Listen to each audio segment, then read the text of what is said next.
I'm just trying to get through the first phase, the screening. That's going to be okay. Yeah, I think that's what everybody's kind of.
Welcome to the Directorate of Prevention, Resilience, and Readiness Outreach webinar for May.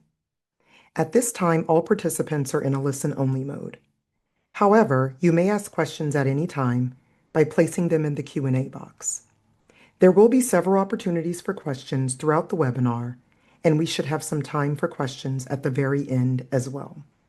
Please note that the views of DPRR Outreach webinar presenters are their very own and are not endorsed by the Department of the Army or the Department of Defense. This month, our guest is Beth Conlon. Beth knows from experience the challenges of maintaining a career when your service member is assigned to a new duty station overseas.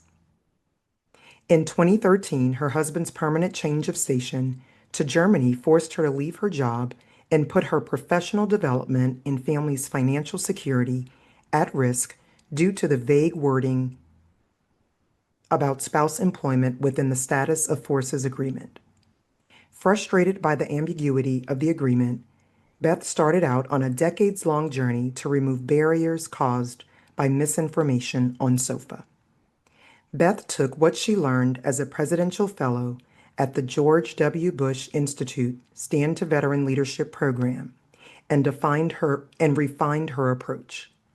Since then, she has secured a DoD memo that clarifies SOFA does not prevent employment.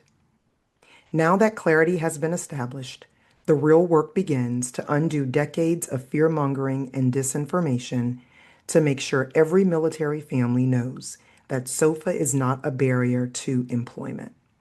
As an expert on SOFA, she has contributed to panel discussions, written op-eds, and supported members of Congress who champion military spouse initiatives. Now a technical business manager at Amazon and presidential fellow in the Obama Foundation Leaders Program, Beth continues to advocate for military spouses as chair of the Military Spouse Chamber of Commerce Board for the Secure Families Initiative and as a member of several DoD and White House working groups aimed at reducing employment challenges. Beth, ma'am, thank you so much for joining us today. Please take it away. Thank you so much for that intro. Hello, everybody. If you are here, I am assuming it's because you are headed overseas or you yourself have been a victim of the misinformation surrounding the Status of Forces Agreement. Either way, I hope that today you can take away some clarity and understanding about what the Status of Forces Agreement is and what it is not, most importantly, and with a clear understanding that the SOFA does not prevent employment. And then additionally, with a few good ideas on how you can take steps to maintain or obtain employment based on the country that you're in. So first, we're going to start with going through what exactly is the Status of Forces Agreement. So technically, they are peacetime. They're basically peacetime treaties. And every Status of Forces Agreement is something that's negotiated between the host country and the United States. So they are originally designed for legal protection of our service members. So as just a very basic example, let's say that a service member ran a red light in Germany.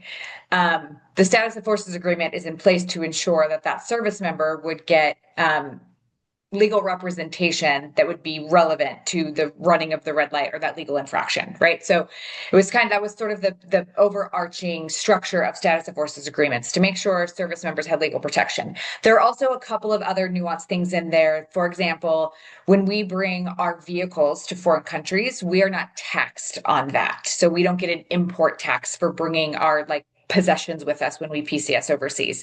So that's sort of they're kind of like a legal framework, and they're also considered a peacetime treaty. Some complicated nuances about status of forces agreements is that they are technically owned by the State Department because they are sort of a peacetime agreement. But because they are relevant to the DoD is the one who manages it, for lack of a better word, or engages with it. And then any changes that are made to any SOFA agreement have to be ratified by the Senate and then agreed upon by both countries. So it's a tri-agency dual country agreement, which can sometimes make them feel really overwhelming and messy. Also, every single status of forces agreement has its own timeline for review. So there are some status of forces agreements that were put in place in the 40s and 50s that they could very well have said, we will review this in 50 years, right? There are others that were put in place that they'll say every 5 years, we're going to review this. So a lot of times you'll hear, well, you can't just open the SOFA, you can't just renegotiate the SOFA. And that's